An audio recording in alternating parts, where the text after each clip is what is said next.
भक्तात्मा, अब आप कबीर साहब की वाणी में सृष्टि रचना को सुन रहे हैं और साथ में गरीबदास जी उसका प्रमाण दे रहे हैं कि मैंने भी आंखों देखा उस कबीर परमात्मा की रजात है। और वही मैं आपको बता रहा हूं कबीर परमात्मा की ही रजा से। अब गरीबदास जी बता रहे हैं, पीर पैगंबर कुतुब ओलिया सुर नर मुनि जन ज्ञानी, इत्या को तोरा ना पाया जमके बंधे प्राणी। ये पीर पैगंबर कुतुब ओलिया, ये तो मुसलमानों के अंदर कहा जाता है और उन्हीं को सुर नर मुनिजन ज्ञानी, ये हिंदू उन्हीं का नाम है हिंदी भाषा में, और वो अरबी के अंदर पीर पैगंबर कुतुब ओलिया और हिंदी में सुरनर मुनिजन ज्ञानी। एत्या को तो राना पाया जमके बंधे परानी। इनको तो प्रभु की भक्ति से यथार्थ प्राप्त नहीं हुई और ये इस जम यम अर्थात काल साधना में ही बंधे हुए हैं। अब अपनी समर्थता बताते हुए कबीर परमेश्वर कह रहे हैं, काल अकाल दोहों को मोसो महाकाल सिर मुंडू। इस काल और अकाल ये परब्रह्म अर्थात काल के दो अर्थ होते हैं। एक तो काल जो खाता है, एक अकाल जो नहीं खाता है। एक काल होता है दुर्भिक्ष, एक काल जिसका विनाश होने वाला हो और अकाल जिसका विनाश कभी ना हो। ये एक ही शब्द के कई अर्थ बनते हैं। अकाल काल अकाल दोहों को मोसो महाकाल सिर मुंडो। मैं तो तख्त हजूरी हुक्मी ही चोर खोज को ढूंढू। कबीर साहब कहते हैं, हम ब्रह्मा विष्णु महेश को बुरा नहीं बताते और इनके बस की बात नहीं बेचारों की। ये तो ये काल यही महाकाल रूप में अपने 21वें ब्रह्मांड में रहता है। इन और ये दूसरे रूप में हर ब्रह्मांड के अंदर ब्रह्मलोक में भी यही रहता है। काल अकाल दोहों को मोसो महाकाल सिर मुंडो। मैं तो तख्त हजूरी हुक्मी ही चोर खोज को ढूंढू। हम तो उस जड़ को पकड़ेंगे, उस काल को, और यही कारण है दुखदाई, सभी जीवों को यही दुखी कर रहा है।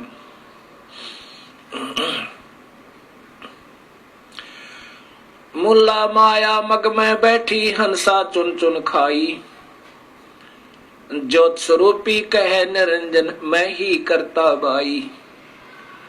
ये काल अपनी माया के द्वारा सभी को उलझा कर और सभी हंस आत्माओं को, जीव आत्माओं को चुन चुन कर खा रहा है। 1 लाख जीवों का आहार प्रतिदिन कर रहा है। मुल्ला माया मग में बैठी हंसा चुन चुन खाई। ज्योत स्वरूपी कहे निरंजन मैं ही करता बाई। इस काल की द्वारा बिछाया हुआ जाल, ये माया इन सब जीवों को उलझा के, प्रथम तो ये त्रिगुण रूपी माया ब्रह्मा विष्णु महेश के द्वारा जीव को उलझवाता है। उसके बाद ये और जो मूल प्रकृति शेरा वाली के द्वारा इस जीव को उलझवाता है, क्योंकि ये सभी इस काल के वश हैं। इन बेचारों का कोई दोष नहीं। ये ज्योत स्वरूपी कहे निरंजन मैं ही करता बाई, ये अनजान आत्माओं को के ऊपर प्रभु बना हुआ है, लेकिन ये प्रभु नहीं है। ये स्वयं भी कहता है 15वें गीता जी के 15वें अध्याय के 16, 17 और 18 श्लोक में। 16 श्लोक में लिखा है कि 2 भगवान हैं, क्षर ये ब्रह्म, क्षर पुरुष, और अक्षर पुरुष ये परब्रह्म। इसी प्रकार 2 स्थिति जीव की है। ये जीव रूप में तो अविनाशी है और ये स्थूल शरीर के अंदर नाशवान है, चाहे ब्रह्मा बना है, चाहे विष्णु बना है, चाहे शिव बना है, और चाहे कोई राजा बना है या रंक बना है या कोई पशु बना है, पक्षी बना है, ये स्थूल शरीर है, ये तो नाशवान है इन प्राणियों का, और जीवात्मा रूप में ये अविनाशी कहलाते हैं। अब ये है गीता जी के अध्याय नंबर 15 का श्लोक नंबर 16 का अनुवाद। और 17वें श्लोक में लिखा है कि वास्तव में अविनाशी, वास्तव में भगवान तो इन दोनों से भी न्यारा है। क्षर नाशवान, अक्षर कुछ अविनाशी। जैसे एक तो कप हो सफेद मिट्टी का बना हुआ, जिसको चीनी का कप कहते हैं, जिसे चाय पीते हैं, और दूसरा हो स्टील का। वो सफेद मिट्टी का बना हुआ कप तो बिल्कुल नाशवान है, शीघ्र ही विनाश को प्राप्त हो सकता है कभी भी। और स्टील लोहे का जो बना हुआ है इस्पात का कप, वो स्थाई समझो कुछ, उससे बहुत स्थाई। किससे? चीनी वाले कप तय, लेकिन वास्तव में भी वो स्थाई नहीं है, क्योंकि लोहे को जंग लगेगा और कभी आने वाले समय में, ठीक है काफी समय लग जाता, फिर भी वो विनाश को प्राप्त होगा, मिट्टी बन जाएगी। परंतु एक सोने का कप हो, अब सोने के कप का विनाश नहीं होता, सोने का अस्तित्व समाप्त नहीं होता, ना जंग लगता है, ना काई लगती है, ना वो नाशवान है। ऐसे ही तीन परमात्माओं का जिक्र गीता जी कर रही है और दो की सत्य है।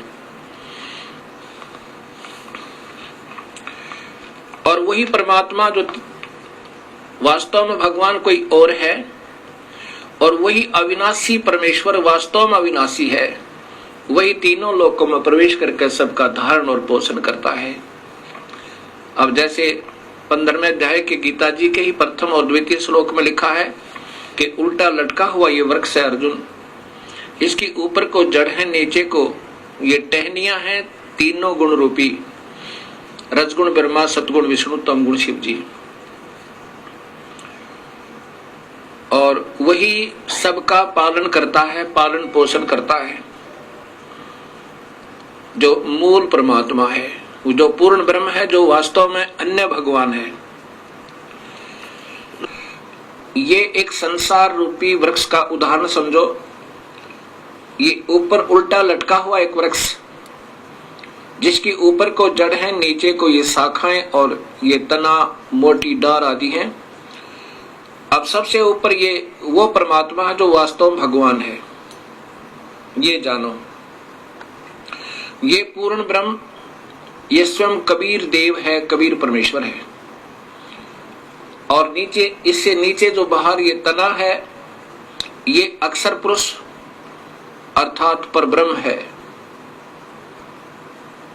इससे आगे फिर ये टहनी जो मोटी डाल निकलती है, ये क्षर पुरुष अर्थात ये ब्रह्म, ये काल भगवान है। इससे फिर आगे ये तीन टहनियां बन गई, इसके पुत्र ब्रह्मा विष्णु शिव रूपी, ये इसकी शाखाएं हैं। अब ये ऐसे समझना है हमने सृष्टि रचना को, और यही गीता जी बता रही है। और ये पात रूप संसार, कबीर साहब कहते हैं अक्षर पुरुष एक पेड़ है, निरंजन वा की डार, और तीनों देवा शाखा है, ये पात रूप संसार। अब इसमें ये देखना है कि वास्तव में इसका पालन करता कौन है, सारे वृक्ष का। ये मूल है, जड़ है, और ये जड़ है वो अन्य परमात्मा, वो पूर्ण ब्रह्म सत्य पुरुष कबीर साहब। अब आप देखिएगा ये पवित्र गीता जी, और इसके अंदर आपको ये श्रीमद् भगवत गीता, गीता प्रेस गोरखपुर से प्रकाशित, ये वही पुस्तक है जो मैं आपको बार बार दिखा रहा हूं। ये है श्लोक नंबर अध्याय नंबर 15 के अध्याय नंबर 15 और ये श्लोक नंबर 16 है। पहले इसकी ये मूल संस्कृत देखिएगा, सीधा सार्थ इससे बनेगा, क्योंकि इन सल्लाहकर्ताओं ने स्वयं इतना ज्ञान नहीं था कि ये सत्य को सत्य कह सके। ये लिखा है दुई इमौ पुरुषो लोके क्षर च अक्षर, इस पृथ्वी वाले लोक में दो भगवान हैं।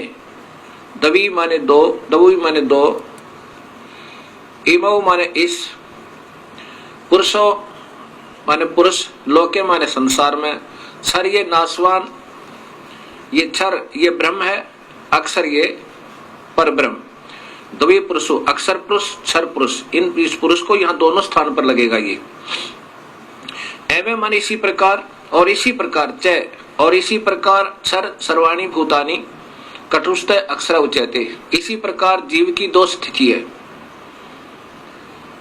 अब यहाँ इनके द्वारा टीका भी देखिएगा, ये श्री जयदयाल गोविंद का जी के द्वारा भाषा भाष्य टीका है। इस संसार में नाशवान और विनाशी भी दो प्रकार के पुरुष हैं। यहाँ पुरुष माने भगवान लिखना था, प्रभु लिखना था। फिर इसी प्रकार सर्वाणी सब संपूर्ण प्राणियों के शरीर तो नाशवान है और जीवात्मा अविनाशी कहा है। अब ये तो क्षर और अक्षर की ज्ञान दिया। अब वास्तव में ये 17वां श्लोक बताता है, स्पष्ट लिखा है, उत्तम पुरुष है तो अन्य, वास्तव में उत्तम परमात्मा यानी इनसे भी श्रेष्ठ भगवान तो कोई और ही है, जिसको परमात्मा इति उदाहरते। इस पुरुष का अर्थ भी यही दे दिया कि वो पुरुष वो वास्तव में भगवान परमात्मा है, इस प्रकार कहा जाता है। और वही अवम ईश्वरम, वही अविनाशी परमेश्वर इन तीन त्रिलोक में, इन तीनों लोकों में भी प्रवेश करके, अविश्वय माने प्रवेश करके, विभर्ति माने सबका पालन पोषण करता है, वो अन्य भगवान। अब इन्होंने कैसे किया है ये भी देखिएगा।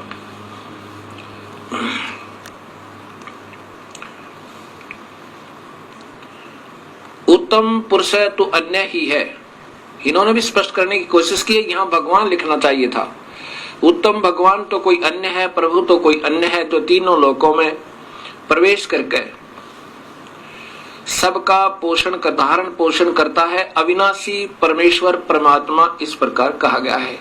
अब यहाँ सिद्ध कर दिया कि वही पुरुष यानी परमात्मा, उसी को परमात्मा भी कहते हैं, वही वास्तव में भगवान है।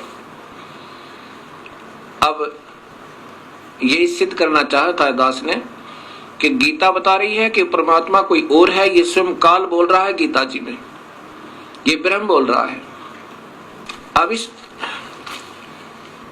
अब 18वें श्लोक में स्पष्ट है, ये स्वयं काल भगवान कह रहा है कि क्योंकि मैं, यहां लो,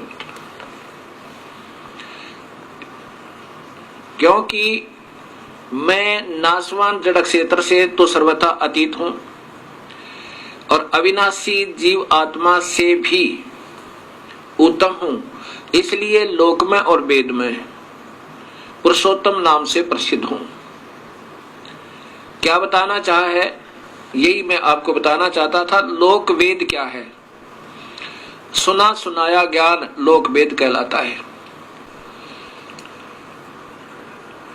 अब ये ब्रह्म भगवान क्षर पुरुष अर्थात काल भगवान स्वयं स्वीकार कर रहा है कि मुझे तो केवल इसलिए भगवान कहते हैं, पुरुषोत्तम कहते हैं कि मैं इस जीव आत्मा से जो मेरे अंतर्गत है, मेरे ब्रह्मांड में 21 ब्रह्मांडों में है, वो चाहे जीव रूप में है, जीवात्मा रूप में, चाहे वो स्थूल शरीर में देव हैं, महादेव हैं, चाहे ब्रह्मा विष्णु महेश हैं, और भावे ये राजा और रंक है, और चाहे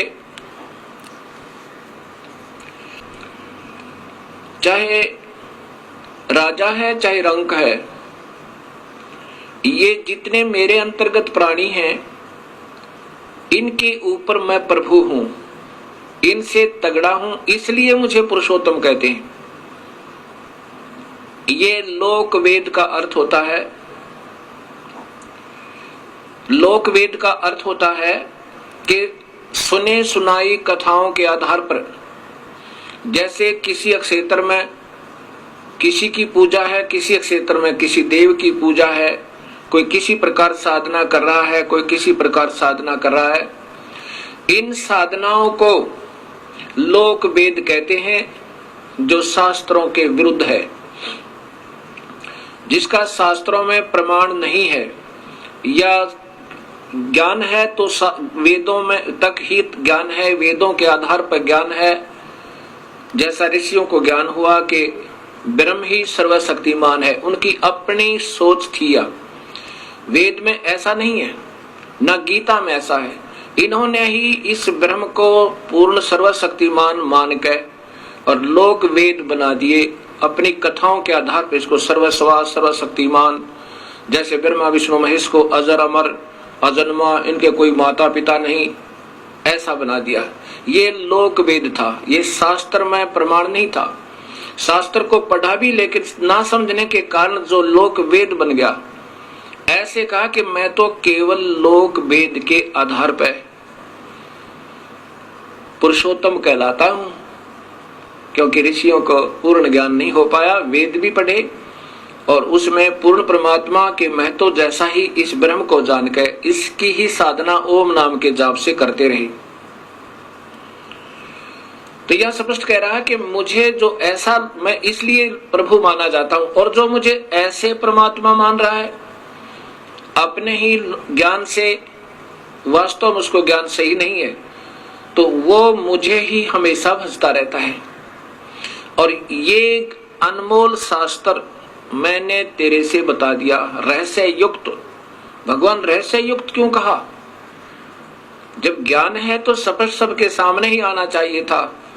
रहस्य युक्त क्यों कहा? क्योंकि ये हमेशा हर जीव को गुमराह करने की चेष्टा करता है। अभी इसी गीता जी के अब 19 और 20 श्लोक आपको फिर दिखाता हूं। ये गीता अध्याय नंबर 15 है, श्लोक नंबर 19। इसमें देखिएगा, हे भारत, जो ज्ञानी पुरुष मुझको इस प्रकार पुरुषोत्तम जानता है, जैसा कि 18वें श्लोक में आपने सुना, वह सर्वज्ञ, सब प्रकार से निरंतर, माम माने मुझे ही, ये वासुदेव इन्होंने अपनी तरफ से लिख दिया, सीधा अर्थ है माम माने मुझको ही, भजती माने भजता है। जो सुने सुनाए ज्ञान के आधार पर मुझे प्रभु मान रहा है वो मुझे ही भजता है, अर्थात पूर्ण परमात्मा को नहीं भजता। अब 20वां श्लोक देखिएगा, ये इस अध्याय का अंतिम श्लोक है। हे निष्पाप अर्जुन, इस प्रकार यह अति रहस्य युक्त गोपनीय शास्त्र मेरे द्वारा कहा गया, इसको तत्व से जानकर ज्ञानवान और कृतार्थ हो जाता है। अब जो सच्चाई मैंने बता दी, ये काल भगवान कह रहा है। इस प्रकार जो सही समझ जाएगा कि मैं परमात्मा नहीं हूं और वास्तव में प्रभु कोई और है, ऐसे जो समझ जाता है ये गुप्त से गुप्त ज्ञान, रहस्य में ज्ञान को, तो वो फिर समझो पूर्ण ज्ञानी हो गया और फिर वही अपने हिसाब से साधना करता है।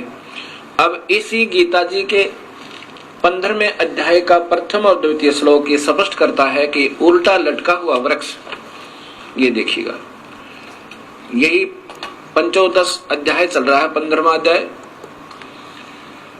ये ऊपर देखिएगा, अथ पंचदशो अध्याय, इसमें प्रथम और द्वितीय श्लोक में लिखा है, ऊर्ध्वम मूलम अधः शाखा अश्वत्थम प्राहु अयम छंदासी अस्य प्राणी प्रणानी ये तम वेद सह वेदवितः।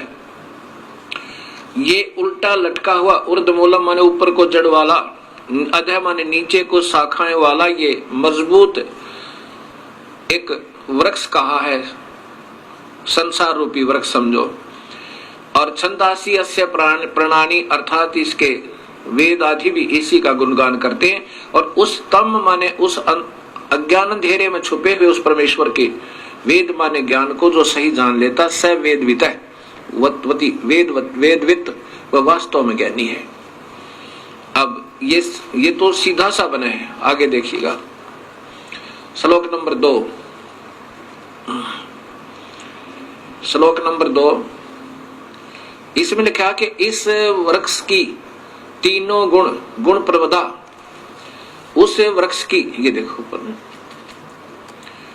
उस संसार वृक्ष की तीनों गुण रूप रजगुण ब्रह्मा, सतगुण विष्णु, तमगुण शिव जी। ये तो वैसे इन्होंने अपने तुक मारा है। तीनों गुण रूपी विषय पर वाला शाखा, विषय विकारों की ये शाखाएं, तीनों गुण रूपी विषय विचारों की शाखाएं, अधः माने नीचे और ऊर्ध्व माने ऊपर सर्वत्र फैली हुई है। मनुष्य लोक में भी, और ये मनुष्य लोक में कर्मानुबंधनी मूलानी, ये मूल कारण है, जड़ें हैं ये वास्तव में इस कर्मों को में बंधन की तीनों गुण। मूलानी नीचे और ऊपर सभी लोकों में व्याप्त हैं। अब क्या हुआ कि ये तीन गुण रूपी सतगुण विष्णु और तमगुण शिवजी रूपी ये तीनों शाखाएं इस मनुष्य लोक में इन जीवों को कर्मानुबंधनी मूलानी, कर्मों में बांधने की मूल है, कारण जड़ है।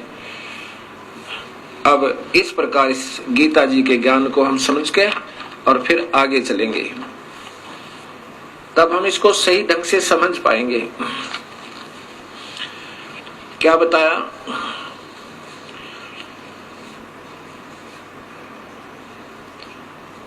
मुल्ला माया मग में बैठी हंसा चुन चुन खाई, ये ज्योत स्वरूपी भया निरंजन, कहे निरंजन मैं ही करता वाई। अब ये कह रहा ना कि मैं तो केवल इसलिए भगवान हूं, प्रभु हूं कि इस जीवात्मा से तथा ये सथुर शरीर में प्राणियों से उत्तम हूं। तो यहाँ कहते हैं मुल्ला माया मग में बैठी हंसा चुन चुन खाई, ज्योत स्वरूपी भया निरंजन मैं ही करता वाई। एक न करता दो ना करता नौ ठहराए भाई, दसवां भी धुंधर में मिल जा सत्य कबीर दुहाई। अब इन्हीं विष्णु जी के अवतार 9 तो हो चुके हैं और 10वां अभी आएगा। वो नीकलंक नाम से विष्णुदत्त शर्मा के घर पर संभल नगरी में अवतार लेगा। एंड ऑफ द कलयुग के अंत में उसमें सभी प्राणी मांसाहारी, कर्तघनी और भक्तिहीन हो जाएंगे। उसमें मनुष्य की आयु 20 वर्ष की होगी, स्त्री और पुरुष की, जिसमें से 5 खंड होंगे। खंड का मतलब है कि 5 वर्ष, जैसे आजकल 100 वर्ष की आयु मानते हैं, तो 75 में 80 में आम व्यक्ति की मृत्यु हो जाती है। ऐसे उस समय 20 वर्ष की आयु होगी और 15 वर्ष में आम व्यक्ति मर जाया करेगा, यानी प्राण त्याग जाया करेगा।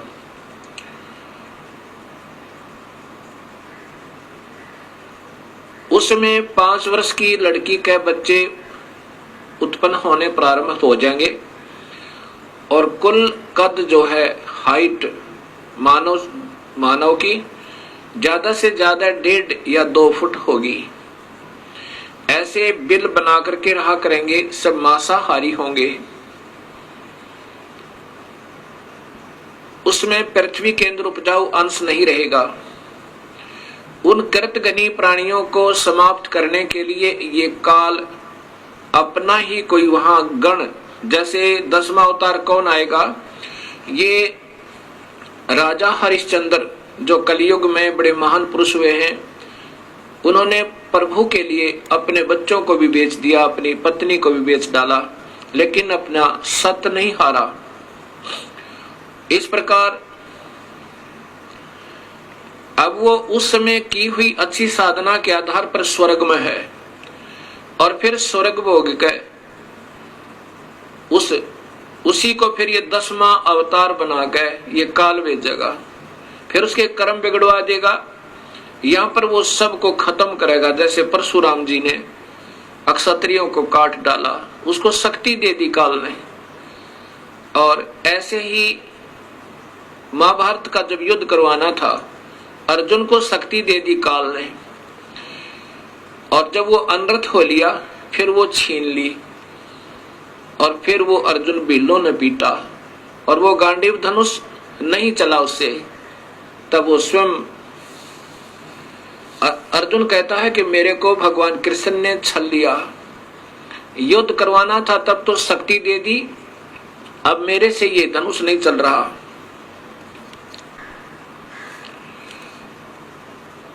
अर्जुन कहता है कि बड़ा छलिया है, लेकिन कबीर साहब कहते हैं कि भगवान कृष्ण छलिया नहीं है, वो नहीं चाहते ऐसा जुल्म करवाना।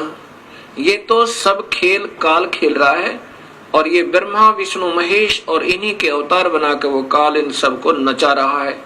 उसके पास रिमोट कंट्रोल है सबका। ये तो खिलौने हैं उस काल के सामने। वो 1000 भुजा का है वो काल भगवान ब्रह्म, और ये ब्रह्मा विष्णु महेश केवल 4 भुजा के, और ये इनकी माँ जो है अष्टंगी शेरा वाली दुर्गा, ये 8 भुजा की।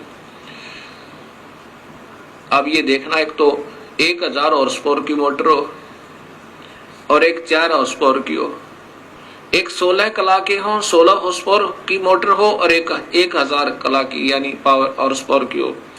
कितना अंतर होता है। ऐसा ही इन सब के अंदर भिन्नता है।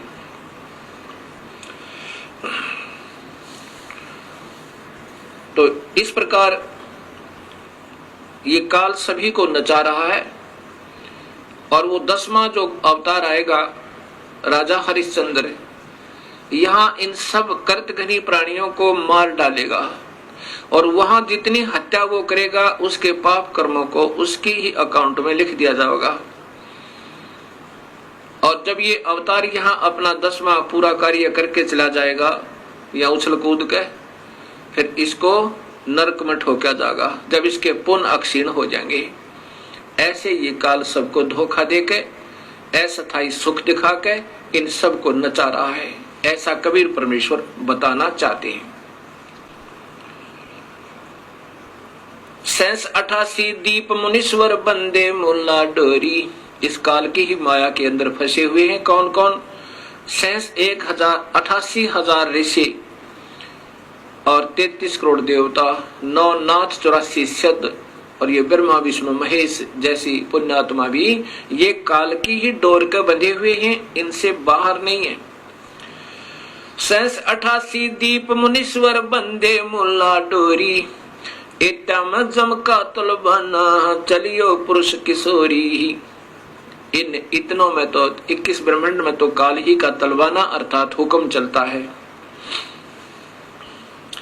मुल्ला का तो माथा दागू सत की मोर करूंगा, हंस द्वीप को हंस पुरुष दीप को हंस ले जाऊं, दरा न रोकने दूंगा।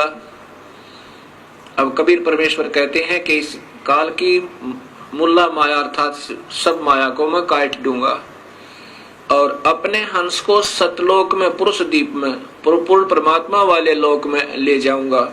रास्ता नहीं रोकने दूंगा, मैं साथ रहूंगा अपनी पुण्यात्मा के, जो सत भक्ति मेरे पूरे हंस से पूरे संत का नाम लेकर के और वही 3 मंत्रों के जाप से विधिवत साधना अंतिम श्वास तक करता रहेगा। हम तो बंदी छोड़ कहां धर्म राय है चकवे, सतलोक की सकल सुनावा वाणी हमारी अखवे। 14 भवन गवन है मेरा जल थल में सर्वंगी, खालक खलक खलक में खालक अवगत अचल अवंगी। अगर अलील चक्र है मेरा जहां से हम चल आए, पांचों पर परवाना मेरा ये बंद छुटावन दाए। इन पांचों के ऊपर मेरा तलवाना, मेरा हुक्म चलता है। ब्रह्मा विष्णु महेश और माया और इस काल के ऊपर, ज्योत निरंजन के ऊपर कबीर परमेश्वर कहते हैं कि मेरा हुक्म चलता है। अगर अलील चक्र है मेरा, जहां से हम चल आए, सतलोक से हम आए हैं, और पांचों पर परवाना मेरा बंद छुटावन दाए। जहां ओंकार निरंजन नाई, ब्रह्मा विष्णु वेद न जाई। जहां वेदों के आधार पर साधना करने वाले वहां नहीं जा सकते, और ना ही ये ब्रह्मा विष्णु महेश जा सकते।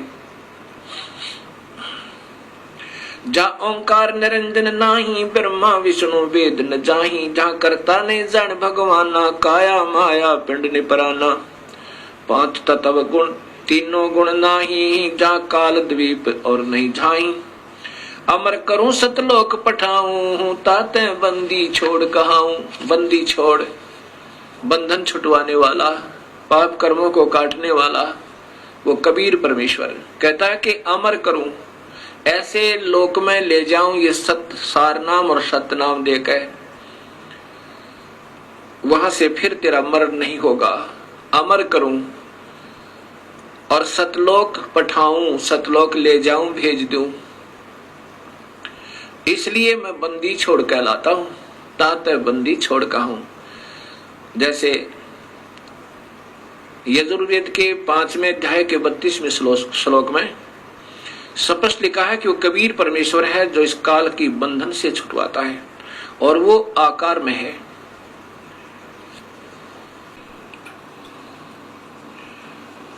अब कबीर साहब कह रहे हैं कि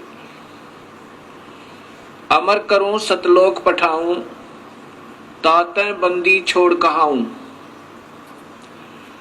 बंदी छोड़ का अर्थ होता है बंधन से छुटवाने वाला, काल की कारागार से छुटवाने वाला।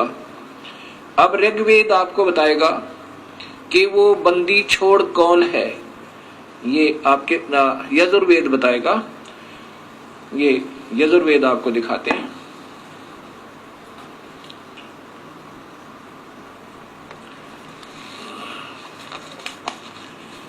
ये महर्षि दयानंद सरस्वती, इनके द्वारा भाषा भाष्य है, इनका स्वयं भाषा भाष्य, इनका टीका किया हुआ है।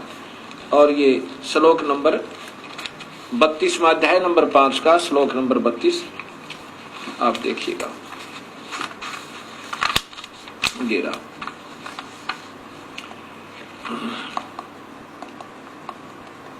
ये देखिएगा, ये है श्लोक नंबर 32 अध्याय नंबर 5 पंचमो अध्याय और श्लोक नंबर 32। ये देखिएगा, ये है उसी गसी कबीर अंगारी असी। बंबारी, बंबारी, बंबारी माने बंधनों का शत्रु। अवेसरोसी दो वसवान सुधन्यो रसी मार्जालिय सम्राट असी कृशानु प्रसिद्धो असी पवमानो नभवसी प्रतका मृष्टासी हव सूदन है रथ धामा असी सवर ज्योति। अब इन्हीं के द्वारा, महर्षि जी के द्वारा ही इनके शब्दों में सुनिए पहले तो। हे जगदीश्वर, जिस कारण आप उशिक माने कांतिमान, असी माने है, हैं, अंगहारी माने खोटे चलन वाले जीवों के शत्रु। अंग का अर्थ होता वास्तव में पाप, वापस लेना। अंगहारी का अर्थ होता पाप, अरि माने शत्रु। अंग माने पाप, अरि माने शत्रु। पाप क्या शत्रु, पाप काटने वाले, खोटे कर्म, ये छोटे खोटे चलन नहीं, ये सीधा अर्थ है अंगारी माने पाप कर्मों को काटने वाले। कबीर, ये कबीर है, ये कबीर को यहाँ कबीर ही लिखना था। कबीर असी माने है, वो पाप काटने वाला कबीर है। आगे देखिए, फिर स्वयं स्वीकार करते हैं बंभारी बंधनों का शत्रु, बंधनों के शत्रु व तारादि तंतुओं के विस्तार करने वाले। ये तो इन्होंने अपना बना दिया सीधा बंभार। बंभर माने भंवरे की तरह विषय वासनाओं के बंधन में बंधे हुए काल के जाल में। ये बंभारी माने बंधनों के शत्रु, बंभर माने भंवरे की तरह बंधे हुए बंधनों में, विषय वासनाओं के बंधनों में, उनको काट के इस काल की कैद से छुड़ाने वाले ये परमात्मा कबीर है। कौन है? वो कबीर है। और वो कहाँ रहता है? ये देखो, वो रत धामा, ये स्वयं कहते हैं वो सत धाम युक्त, असी माने है वो सतलोक में रहता है। अब यहां फिर ऊपर देखना, ये मूल संस्कृत सीधा अर्थ लिखा है कि उसी गसी कबीर, ये स्पष्ट कबीर शब्द है। कबीर अंगारी असी, पाप काटने वाले कबीर हैं। और बंभारी, बंभारी माने बंधन, बंदी छोड़, बंधनों के शत्रु कहो या बंधन छुड़वाने वाले, बंदी छोड़ कहो, हम उनको बंदी छोड़ कहते हैं। इसलिए कबीर परमेश्वर कह रहे हैं कि अमर करूं सतलोक पठाऊं, ताते बंदी छोड़ कहाऊं। इसलिए मैं बंदी छोड़ कहलाता हूं। अमर करूं और काल के जाल से जीव को छुटवा कर सतलोक ले जाता हूं। अब गरीबदास जी, वही कबीर परमेश्वर की प्यारी आत्मा, अपने प्रभु की समर्थता कैसे बताते हैं और इस काल के जाल को कैसे समझाना चाहते हैं।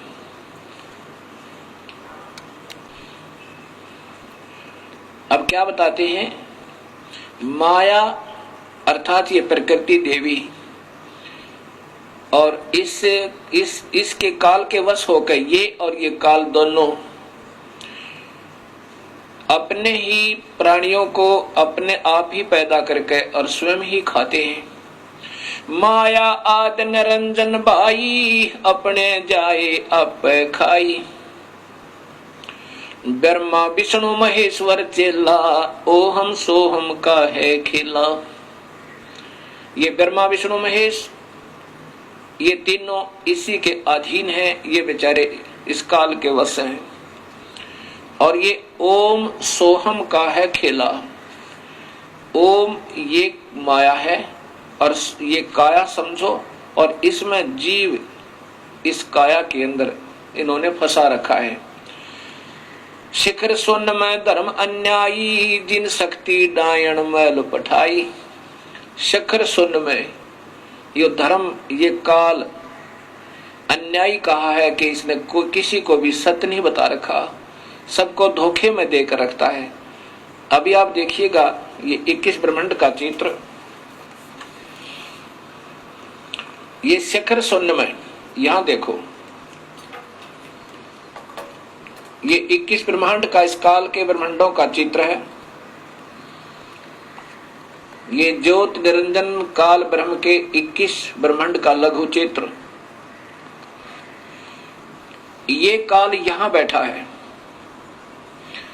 ये एक महाब्रह्मांड में, इसने 4 महाब्रह्मांड बना रखे काल ने, और इसमें 5 ब्रह्मांड का एक ग्रुप बना रखा है, एक समूह बना रखा है। इनमें सभी प्राणियों को नचा रहा है और स्वयं ये 21वें ब्रह्मांड में स्वयं शिखर में सबसे ऊपर चोटी में ये काल निरंजन अपने निज लोक में रहता है। और यहाँ पर ये तपस्विला है, ये सब जीवों को फून कर खाता है। ये नकली लोक बना रखे है इसने, सतलोक की नकल करके।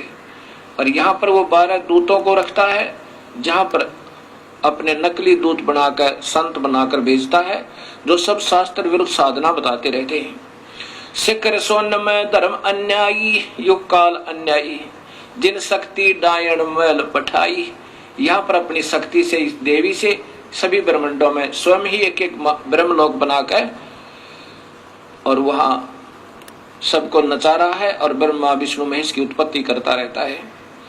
शिखर सोन में धर्म अन्यायी, जिन शक्ति डायण मैल पठाई। लाख गिरा से नित उठ दूती, माया आद तकत की कुती। इस काल भगवान को कबीर परमात्मा बहुत बुरे शब्दों से लताड़ रहा है कि ये नीच आत्मा इन सबको धोखा देकर ले आया यहाँ पे, झूठे लालच में, अभी इनको सब झूठे लालच में ही लगा रहा है। 1.25 लाख घड़िए नत भांडे, हंसा उत्पत्ति पर ले डंडे। होय होय, 1.25 लाख रोजाना, 1 लाख को तो रोज खाता है ये काल, मानव शरीरधारी प्राणियों को, और 1.25 लाख की उत्पत्ति करता है। लाख गरा सैन्यत उठ दूती, माया आद तकत की कुती। यानी वहां से इसने गंदा कर्म किया, कुत्तों जैसा व्यवहार किया इस लड़की के साथ, इसलिए काल को वहां से निकाल दिया। और फिर कहा कि ये 1 लाख जीवों का रोज आहार करता है ये काल भगवान, जिसको ये नादान आत्मा सभी पूज रही हैं। और इसी के 3 पुत्र हैं, ब्रह्मा विष्णु महेश। 1.25 लाख घड़िए नत भांडे, हंसा उत्पत्ति पर ले डंडे। 1.25 लाख प्रतिदिन जीवों की उत्पत्ति करता है और 1 लाख का आहार कर लेता है।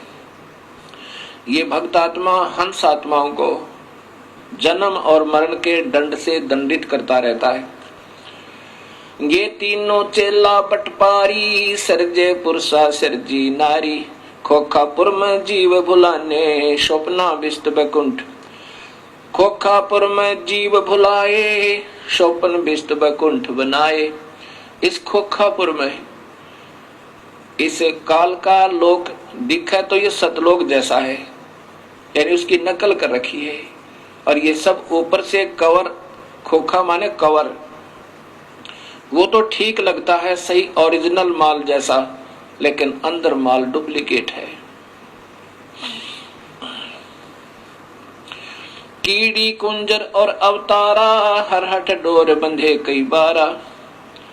ये अरहट का कुआ लोई, यागल बंधा है सब कोई। ये अरहट माने रहट का, एक रहट होता है एक कुएं के अंदर वेल, और उसमें एक चैन लगा करके एक पुली पर एक सर्कुलर लोहे का एक घेरा होता है, और उसके ऊपर बाल्टियां बकेट्स वो जड़ दी जाती उस चैन के ऊपर, और फिर उसको बैल से चलाया करते थे कोल्हू की तरह। और फिर वो नीचे से बाल्टियां भरकर आती थी, ऊपर खाली हो जाती थी, फिर नीचे से भरकर आती थी, ऊपर खाली हो जाती थी। ऐसे ही ये भक्त आत्मा नीचे अपने पुण्य और पाप इकट्ठे करते हैं, ऊपर स्वर्ग के अंदर जाकर के उनको स्वर्ग और नरक में उन दोनों को खाली करके फिर 84 लाख जोनियों के कष्ट को फिर उठाते रहते हैं।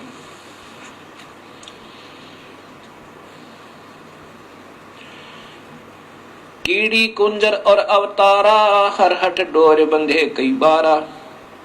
कीड़ी यानी चींटी से लेकर और हाथी तक, और ये अवतार भी ऐसे ही काल के जन्म मरण रूपी रहट से बंधे हुए हैं। अरब अलील इंद्र हैं भाई, हरहट डोर बंधे सब आई। शेष महेश गणेश्वर ताही, हरहट डोर बंधे सब आही। ये शेष महेश, ये गणेश्वर, ये भी सब जन्म मरण के अंदर ही हैं, ब्रह्मा विष्णु महेश भी। शुक्रादिक ब्रह्मादिक देवा, हरहट डोर बंधे सब खेवा। शुक्रादिक ये शुक्राचार्य जैसे महापुरुष भी, और ब्रह्मादिक ब्रह्मा विष्णु महेश आदि, ये भी इस जन्म मरण की रहट की डोरी में सब बंधे हुए हैं। कोटिक करता फिरता देखा, हरहट डोर कहूं सुन लेखा। ये चतुर्भुजी भगवान कहाँ में, हरहट डोर बंधे सब आवे। ये चतुर्भुजी भगवान कहाँ में, ये 4 भुजा के भगवान ब्रह्मा विष्णु महेश कहलाते हैं। ये भी इस जन्म मरण के चक्कर रूपी रहट की डोरी से बंधे हुए हैं। ये है खोखापुर का कुआ, इसमें पड़ा सो निश्चय मुआ। ये वो बहुत ही निम्न सत्र का स्थान है, इसमें जो भी हो गया, पैदा हो गया, वो मरेगा, और मर गया उसका जन्म अवश्य होगा। ये सृष्टि रचना कबीर परमात्मा ने स्वयं सुनाई और साथ में सभी शास्त्रों में अब काल का प्रमाण काल का प्रमाण आप स्वयं देखिए गीता जी के अंदर।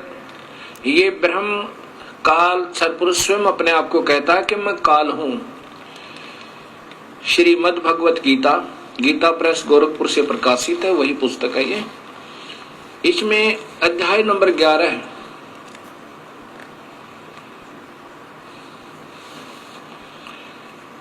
के श्लोक नंबर 31 में, ये 32 है और 31 में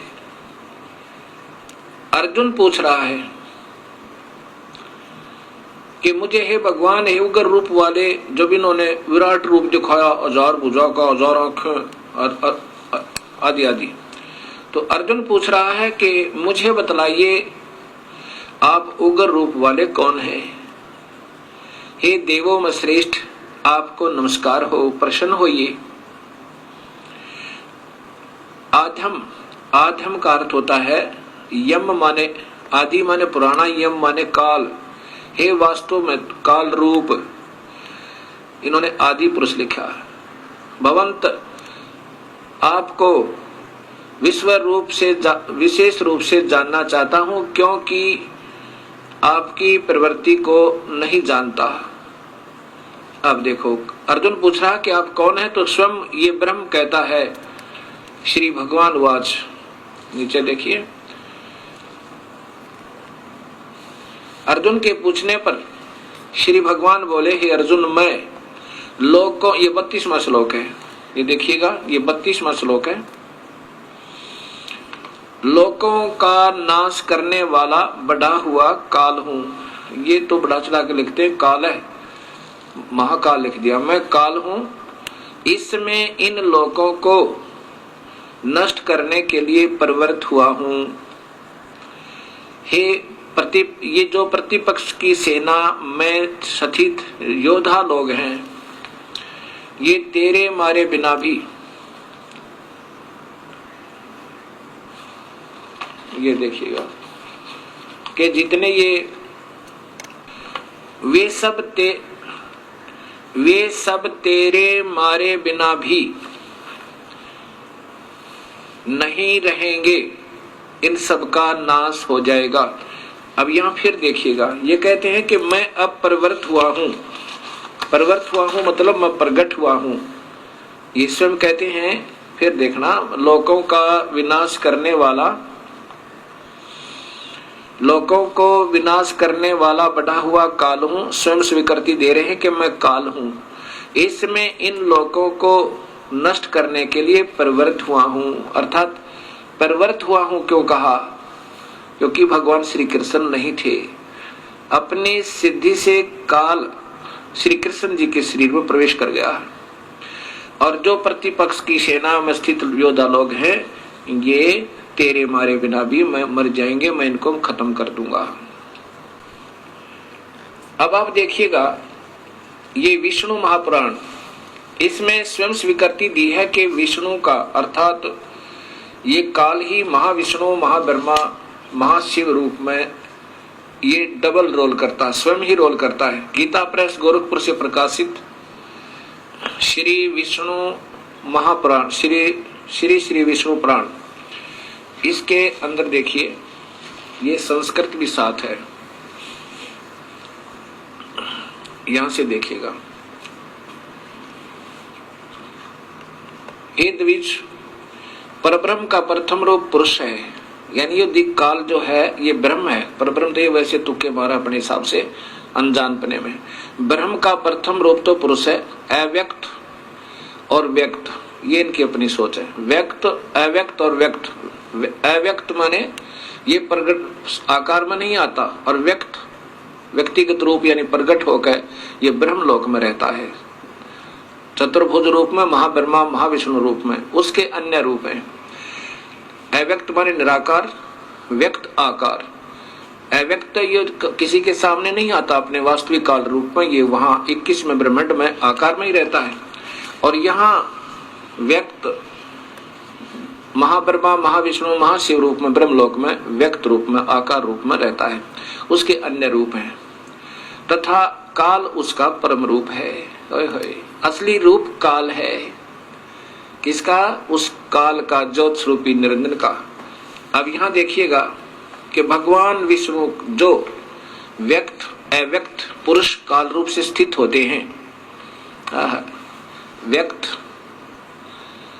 अब जैसे ब्रह्मलोक के अंदर ये महाब्रह्मा महाविष्णु शिव रूप में, ये व्यक्त रूप में है। अव्यक्त ये गुप्त रूप में कृष्ण में प्रवेश कर गया, पुरुष और काल रूप से स्थित है। एक तो भगवान जैसा दिखे और वास्तव में ये काल है। और यहां देखिए ये द्विज काल रूप भगवान अनादि है, इनका अनंत नहीं है, इसलिए संसार की उत्पत्ति, स्थिति और प्रलय भी कभी नहीं रुकते। अब यहां देखिए पुरुष के प्रकृति से पृथक सतीत हो जाने पर ये काल इस देवी को छोड़कर और 21वें ब्रह्मांड में चला गया।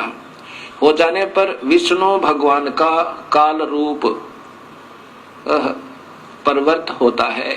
ओए होए, स्पष्ट लिखा है ये महाविष्णु से प्रारंभ होती है विष्णु पुराण, और फिर त्रिलोकीय विष्णु की महिमाओं से समाप्त होती है। अब यहाँ वो विष्णु भगवान का, वो जिसको परब्रह्म लिखा हुआ पर वो गलती से ये अपनी सोच से अब लिखा है कि प्रकृति से अलग हो जाने पर, ओए होए, पुरुष के यानी काल भगवान के प्रकृति से पृथक हो जाने पर विष्णु भगवान का काल रूप परिवर्त होता है, यानी वो वास्तव में वहां काल रूप में रहता है 21वें ब्रह्मांड में।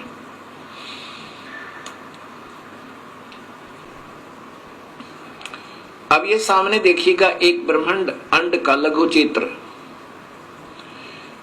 इसमें ये 7 लोक हैं नीचे के, ये पाताल लोक, ये अन्य लोक हैं, उतल अवतल रसतल तुतल वितल अतल, और ये है पृथ्वी जिस पर हम बैठे हैं।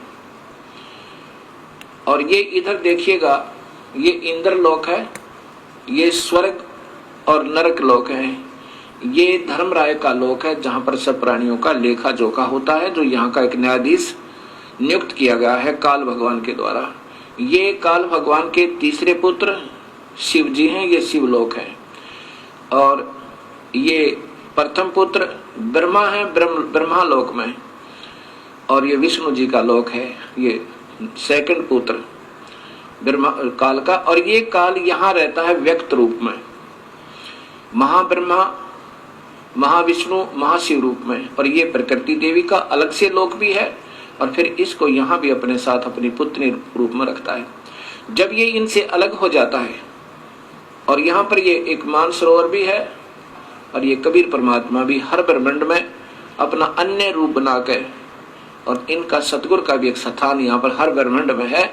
जो प्राणी इनकी सत भक्ति करते हैं, अगर वो पार नहीं होते तो उनको तब तक हर ब्रह्मांड में यहाँ रखता है, और फिर जब भक्ति युग आता है तो फिर उनको दोबारा जन्म दे देता है, और फिर अपने बच्चों को ढूंढ लेते हैं। अब ये एक ब्रह्मांड का चित्र है। अब 21 ब्रह्मांड का चित्र देखिए।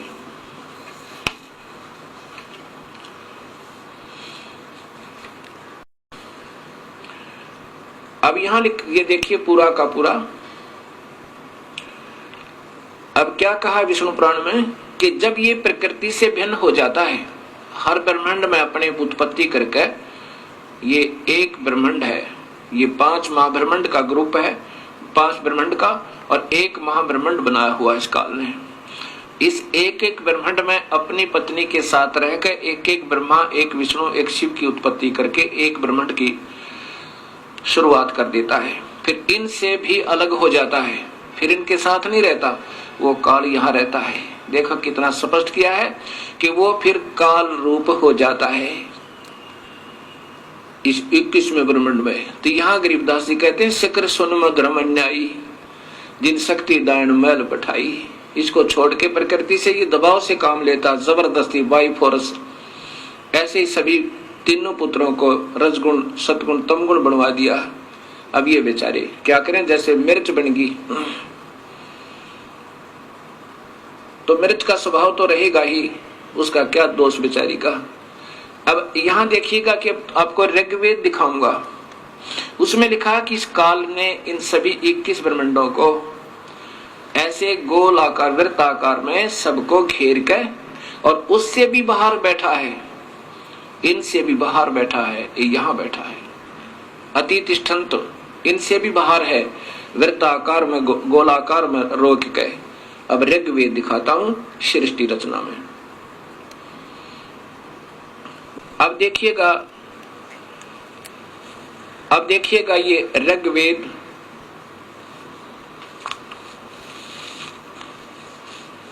ये महर्षि दानंद सरस्वती द्वारा भाषा भाष्य है। इन्होंने भी सत्य को छुपाते छुपाते भी नहीं छुपा पाए, क्योंकि इनको स्वयं ज्ञान नहीं था कि परमात्मा वास्तव में है कौन। अब ये देखिएगा ऋग्वेद मंडल नंबर 10 और सूक्त नंबर 90 इसमें देखना संस्कृत स्पष्ट बता रही है।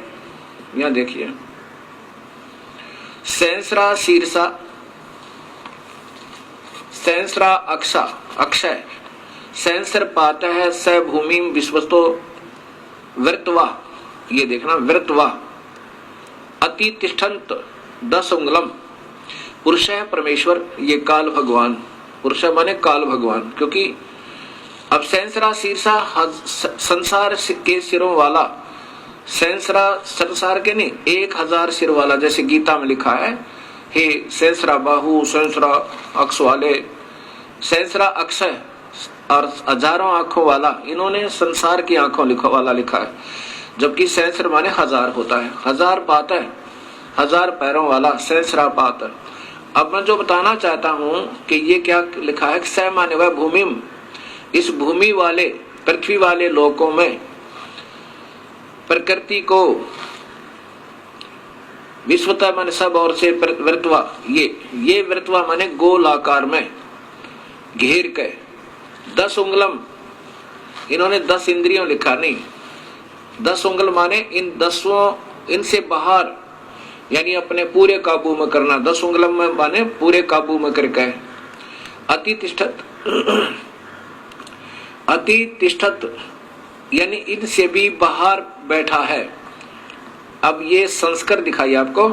अब ये दास बताएगा वास्तव में इनका क्या सरलास बनता है। और फिर आगे इन्होंने किया है, इन्होंने की भाषा में सुनिए पहले। अब दूसरा श्लोक, जो उत्पन्न हो चुका है और जो भविष्य में उत्पन्न होगा, होने वाला है, और जो वर्तमान में है वह सब पुरुष ही है, और अमृता मोक्ष का स्वामी है, जो प्रकृति से बढ़ता है उसका भी स्वामी है। अब देखो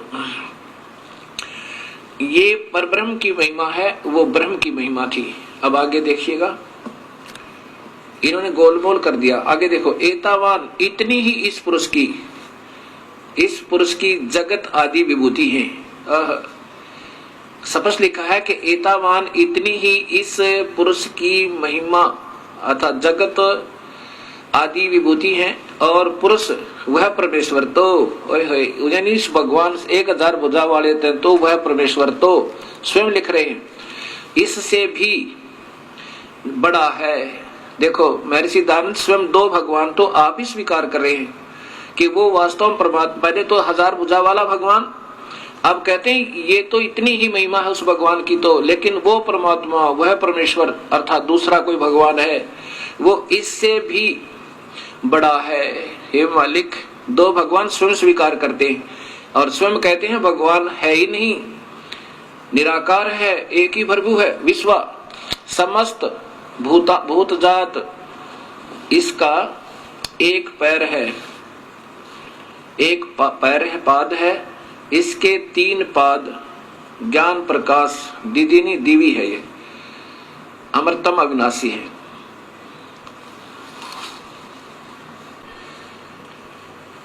अब ये ऋग्वेद मंडल नंबर 10 और सूक्त नंबर 90 स्वयं महर्षि दानंद सरस्वती जी द्वारा भाषा भाष्य अर्थात इसका सरलार्थ है। और ये स्वयं ही प्रथम श्लोक में स्वीकार करते हैं कि परमेश्वर संसार के सिर वाला, सहस्रा शीर्षा, 1000 सिर वाला, 1000 भुजा वाला, 1000 आंखों वाला, ये काल भगवान है। और इसका वास्तविक अर्थ ये बनता है, इस दास ने किया है कि पुरुष विराट रूप काल भगवान अर्थात क्षर पुरुष, 1 सहस्रा शीर्षा, 1000 सिर वाला, 1000 आंखों वाला, 1000 पैरों वाला वह काल भूमि मन पृथ्वी वाले 21 ब्रह्मांडों को विश्वस्तः माने सब औरतें, विश्वस्तः माने सब और से जबरदस्ती घेर के, विश्वस्तः 10 उंगलम, 10 उंगलम माने बिल्कुल पूर्ण काबू करना, यानी 10 उंगलों के बीच में रख लेना, उसको पकड़ लेना, जकड़ लेना। 10 उंगलम का अर्थ ये है पूर्ण रूप से घेर के, वर्तवा यानी गोल आकार में घेर के, अत्यतिष्ठत इससे भी बाहर उस काल लोक में ठहरा हुआ है। ये आपको अभी मैंने दिखाया था और ये फिर देखिए।